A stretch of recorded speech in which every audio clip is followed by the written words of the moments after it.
መድፈኞቹ አሁን ወደ ዝውውሩ በፍጥነት ገብተው እየተንቀሳቀሱ ይገኛሉ። ብዙ የአርሰናል ደጋፊዎች አርሰናል ምን ነው በዝውውር መስኮቱ ድምጹ ጠፋ ሲሉ ነበር። አሁን ግን በየሰዓቱ መድፈኞቹ ዝውውሮችን ማጠናቀቅ ጀምረዋል። እንግዲህ ሶስተኛው ተጫዋች ኤምሬትስ ደርሷል። ይህም እንግዲህ ለአርሰናል ሰራዊት ከፍተኛ ጥራትን የሚሰጥ ጥልቀትን የሚሰጥ ይሆናል ተብሎ ይጠበቃል። ስለ ቪክተር ዮኬሬሽና ስለ ቤንጃሚን ሼሽኮም በጣም ወሳኝ መረጃ ተሰምቷል። በተለይም ብዙ የአርሰናል ደጋፊዎች በጉጉት የሚጠብቁት የቤንጃሚን ሼሽኮ ዝውውር አዲስ ነገር ተሰምቶበታል። ውድ አድማጭ ተመልካቾች እንደምናችሁ፣ አብርሃም ፍቅሬ ነኝ። ዛሬ እንግዲህ የዕለቱን ወሳኝ መረጃ ወደ እናንተ ለማድረስ ስቱዲዮ ተገኝቻለሁ። ስለ ቶማስ ፓርቴና አርሰናል የተሰማውን መረጃ እንደዚሁም ሌሎች በርካታ የዝውውር መረጃዎችን ዛሬ ከኔ ጋር አብረን እንመለከታለን። ለቻናሌ አዲስ ሆናችሁ ሰብስክራይብ በማድረግ ቤተሰብ መሆን አትርሱ። እንደተለመደው ደግሞ ቪዲዮ ለበርካቶች እንዲደርስ ላይክ በማድረግ እንድትጀምሩ ልጋብዛችሁ። በቀጥታ ወደ መረጃዎቹ ልውሰዳችሁ። እንግዲህ አርሰናል ዘንድሮ የመጀመሪያ የክረምት ፈራሚውን የሪያል ሶሲዳዱን ማርቲን ዙቤሜንዲን ነው ያደረገው። እንደምታውቁት ማርቲን ዙቤሜንዲ የቶማስ ፓርቴ ሁነኛና ቀጥተኛ ተተኪ ነው። ትላንትና ፋብሪዚዮ ሮማኖን ጨምሮ ትልልቅ ሚዲያዎች እንዳረጋገጡት አርሰናልና ቶማስ ፓርቴ እንደሚለያዩ ተረጋግጧል። ጋናዊው ኮከብ ቶማስ ፓርቴ እንግዲህ ከአርሰናል ጋር የዚህ ወር መጨረሻ ማለትም ከ5 እና ከ6 ቀናት በኋላ ኮንትራቱ ሲጠናቀቅ ከመድፉ ጋር እንደሚለያየ ነው የተዘገበው። ታዲያ አርሰናል ቶማስ ፓርቴ እንግዲህ አርቴታ በተለይ ቀድሞ እንደሚለቅ ስላወቁ እድሜውም ከመግፋቱ አንጻር ቦታውን በደንብ ለመተካት እንደተዘጋጁ የሚያሳዩ ዝውውሮችን አድርገዋል።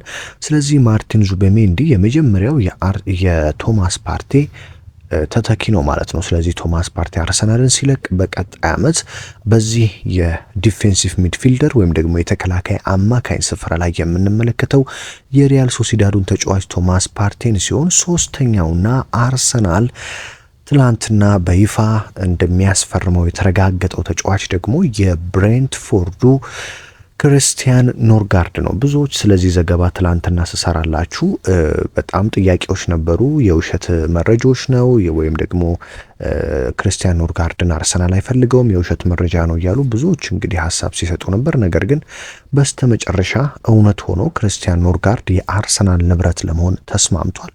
በነገራችን ላይ እዚህ ጋር ያልተረጋገጡና ውሸት የሆኑ መረጃዎች እንደማይቀርቡ ልነግራችሁ ፈልጋለሁ። ስለዚህ ክርስቲያን ኖርጋርድ በ11 ሚሊዮን ዩሮ ወይም ደግሞ በ9.5 ሚሊዮን ፓውንድ የአርሰናል ንብረት ሆኗል ማለት ነው። በዚህም እንግዲህ ሶስተኛው የአርሰናል ፈራሚ ክርስቲያን ኖርጋርድ በመሆን እንግዲህ ኤምሬትስ ቀይና ነጩን ማሊያ እንደሚለብስ ተረጋግጧል ማለት ነው። ይህ ዴንማርካዊ ተጫዋች እንግዲህ በብሬንትፎርድ ቤት በጣም ብሬንትፎርድ በተለይም ወደ ፕሪሚየር ሊጉ ሲያድግ እንደዚሁም ባለፉት ዓመታት ድንቅ ጊዜን ሲያሳልፍ የብሬንትፎርድን የተከላካይ ስፍራ እንደዚሁም የመሃል ሜዳን በመምራት በጣም አንቱታን ያተረፈ ልምድ ያለው ተጫዋች ነው። ታዲያ አርቴታ ይህን ተጫዋች ለምን ፈለጉት የሚል ጥያቄ ከብዙዎቻችሁ ይነሳል።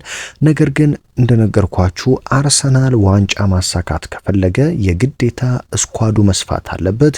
ጥልቀት ሊኖረው ይገባል። በእያንዳንዱ ቦታ ላይ ተቀያሪ ተጫዋቾች ያስፈልጉታል።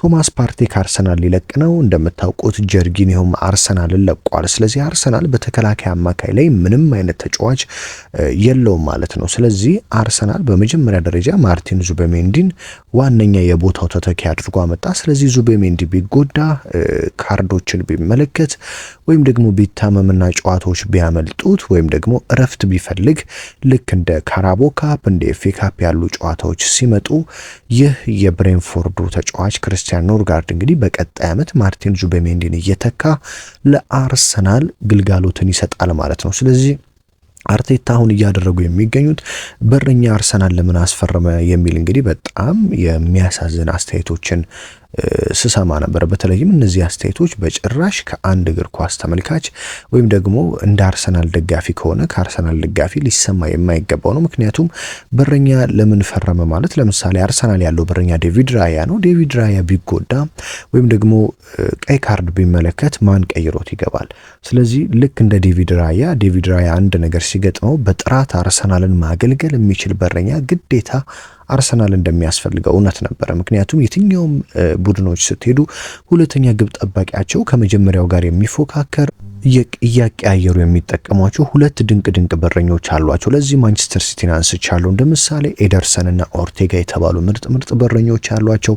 ባርሴሎናን ብትመለከቱ ቴር ስቴገን እና ሺዥን የተባሉ ምርጥ በረኞች አሏቸው። ስለዚህ አርሰናልም ይህንን እንግዲህ አርቴታ ያዩ ይመስላል። ስለዚህ ራያ አንዳች ነገር ቢሆን ወይም ደግሞ እረፍት ቢፈልግ ኬፓ አሪዛባላጋን እያቀያየሩ ይጠቀማሉ። ስለዚህ ወደ አማካኝ ስፍራም ስንመጣ አርሰናል ዙቤሜንዲ ቢጎዳ ክርስቲያን ኖርጋርድ ደግሞ በማይኖርበት ጨዋታ አብዛኛውን ጊዜ ማርቲን ዙቤሜንዲ የአርሰናልን የተከላካይ አማካኝ እየመራ ይቆያል ማለት ነው። ስለዚህ በቀጣይ ዓመት በተለይም ዘንድሮ እንደምታውቁት ጁሪየን ቲምበር የተናገረው አንድ ንግግር አለ። አርሰናል በጉዳት ምክንያት የምንቀየረው ተጫዋች እስከማይኖረን ድረስ ነበር ግራ የተጋባ ነው ሲል ቲምበር ተናግሮ ነበር። አርቴታም ዞር ብዬ ተቀያሪ ቦታ ላይ ስመለከት አንድ እንኳን የምቀየረው ደህና ተጫዋች አጥቼ እጅግ ተበሳጭቼ ነበር ሲል በሻምፒዮንስ ሊግ በሪያል ማድሪዱ የመልስ ጨዋታ እናስታውሳለን። ስለዚህ አርሰናል ይህ ቀጣይ ዓመትም እንዳይገጥመው የፈራ ይመስላል። ምክንያቱም እንደ ዘንድሮ ጉዳት የሚገጥመው ከሆነ አርሰናል ቀጣይ ዓመት በማን ይጫወታል? ዘንድሮ እንደምታውቁት አርሰናል በጉዳት ምክንያት እንደነ ስተርሊንግ ያሉ እንደነ ዚንቼንኮ ያሉ ብቃታቸው የወረዱ ተጫዋቾችን ሲጠቀም እንደነበር እናስታውሳለን። ስለዚህ አርሰናል ቀጣይ ዓመት ስኳዱን በደንብ ለማስፋት እነዚህን ዝውውሮች በጊዜ ጨርሷል ማለት ነው። ስለዚህ ክርስቲያን ኖርጋርድ ሶስተኛው የአርሰናል የክረምቱ ፈራሚ መሆኑ እንግዲህ ተረጋግጧል ማለት ነው። በሌላ በኩል ስለ ቤንጃሚን ሼሽኮ ምንድነው የተሰማ አዲስ መረጃ ወደሚለው ደግሞ ልውሰዳችሁ። እንግዲህ መድፈኞቹ በተለይም የአርሰናሉ ስፖርቲንግ ዳይሬክተር አንድሬ ቤርታ ድምጻቸውን አጥፍተው ስራቸውን እየሰሩ ይገኛሉ። ሁለቱንም አጥቂዎች እያነጋገሩ ነው። ዩክሬሽንን በግራ ይዘዋል፣ ሼሽኮን በቀኝ ይዘዋል። እንግዲህ አርሰናል ደግሞ ቤንጃሚን ሼሽኮን ትቶ ወደ ዩክሬሽ ዞሯል እየተባለ ባለበት ሰዓት ዛሬ ፋብሪዚዮ ሮማኖ በጣም ወሳኝ መረጃ ይዞ ወጥቷል። ይህም ምንድነው?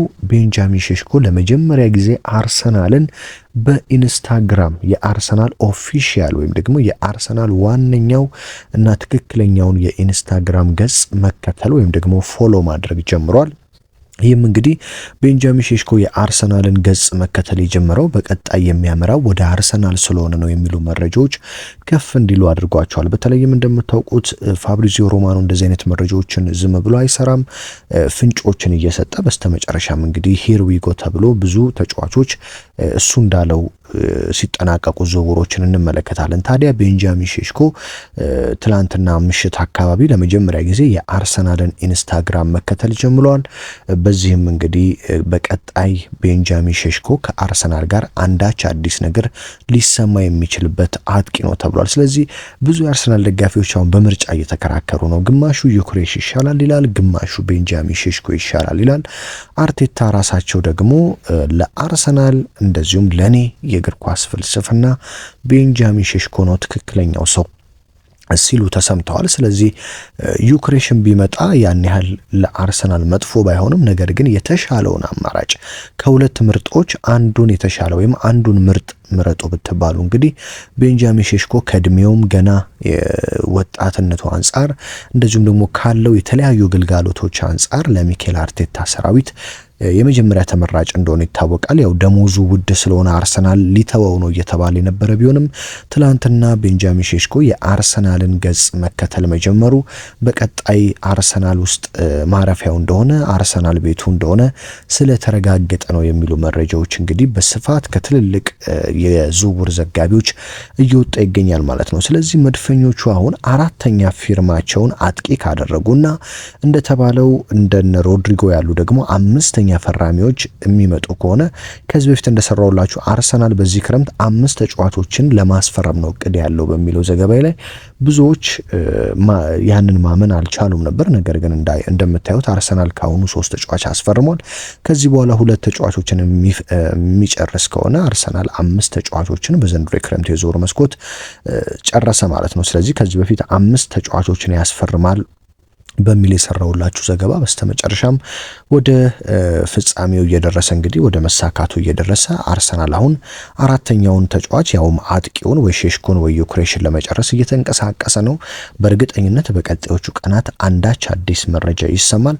ያንን ከጨረሰ በኋላ ደግሞ አርሰናል የሮድሪጎን ጉዳይ ለመጨረስ እንደሚንቀሳቀስ ይጠበቃል። ስለዚህ መድፉ በዚህ ክረምት 5 ተጫዋቾችን ወደ ስብስቡ በመቀላቀል በቀጣዩ ዓመት ከፍተኛ ጥራትን ጨምሮ ለመምጣት በእያንዳንዱ ቦታ ላይ ቢያንስ 2 ተጫዋቾችን ለመያዝ አርቴታ እንዳቀዱ የሚያሳይ ዝውውር እየተካሄደ ይገኛል ማለት ነው። ስለዚህ በተለይም አርቴታ እንደምታውቁት ሐምሌ ወር አጋማሽ ላይ ወደ ኤዥያ ተጉዘው ወደ ሩቅ ምስራቅ እንደዚሁም ወደ ሆንግ ኮንግ ተጉዘው የቅድመ ውድድር ዝግጅታቸውን ያደርጋሉ። ስለዚህ ከዛ በፊት ሁሉንም ዝውውሮች መጨረስ እንደሚፈልጉ ነው የተሰማው። ለዚህ ነው እንግዲህ ኖርጋርድን 24 ሰዓት ባልሞላ ጊዜ ውስጥ ለብሬንፎርድ 9.5 ፓውንድ ወይም 11 ሚሊዮን ዩሮ የውል ማፍረሻ አቅርበው ብሬንፎርድም ወዲያው ተቀብሎ ተጫዋቹም ተስማምቶ የሕክምና ምርመራው ብቻ ነው የቀረው። ስለዚህ አርሰናል በጣም እየፈጠነ ተጫዋቾችን ቶሎ አምጥቶ ወደ ቅድመ ውድድር ሊወስዳቸውና ለቀጣይ ዓመቱ በደንብ ሊያዘጋጃቸው ይፈልጋል ማለት ነው።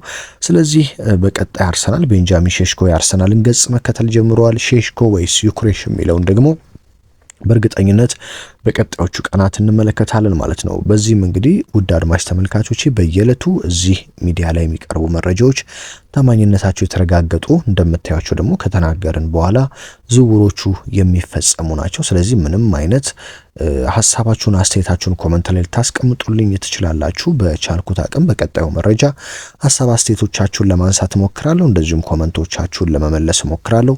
እንግዲህ እዚህ ጋር አንድ መረጃ ለመጨመር ሊቨርፑል እንግዲህ ቪክተር ዩክሬሽን ለማስፈረም የሚደረገው ዝውውር ላይ ገብቶበታል። አርሰናል ይህንን ዝውውር እየመራው እንደሆነ ታውቃላችሁ። ማንቸስተር ዩናይትድም ዩክሬሽን ይፈልገዋል። አሁን ደግሞ ሊቨርፑል አጥቂ ይፈልጋል። ምክንያቱም ዳርዊን ኑኔዝን ለናፖሊ ለመሸጥ ከጫፍ ደርሰዋል። እንደምታውቁት ዲያጎ ጆታን በጉዳት ምክንያት የሚፈልገውን ግልጋሎት እየሰጡ አይደለም። ስለዚህ ሊቨርፑል አጥቂ ይፈልጋል። ታዲያ ወደ ቪክተር ዩክሬሽ ዝውውርም ራሱን እንዳስገባ የተለያዩ መረጃዎች እየወጡ ነው። አርሰናል ቤንጃሚን ሼሽኮን ብሎ የሚሄድ ከሆነ ዩክሬሽ ዩናይትድ ወይ ሊቨርፑል ማረፊያው ይሆናል። አርሰናል ግን ቤንጃሚን ሼሽኮን ትቶ ዩክሬሽን እፈልጋለሁ ካለ የዩክሬሽ መጨረሻ አርሰናል እንደሚሆን ይጠበቃል ማለት ነው። ውድ አድማጭ ተመልካቾቼ የዕለቱን ወሳኝ እንግዲህ ስፖርታዊ መረጃ ወደ እናንተ አደረስኩኝ። አብራችሁን ስለቆያችሁ ከልብ እያመሰገንኩኝ በሌላ መረጃ በሌላ ወሳኝ ጥንክር እስከምንገናኝ በያላችሁበት ሰላም ተመኘውላችሁ።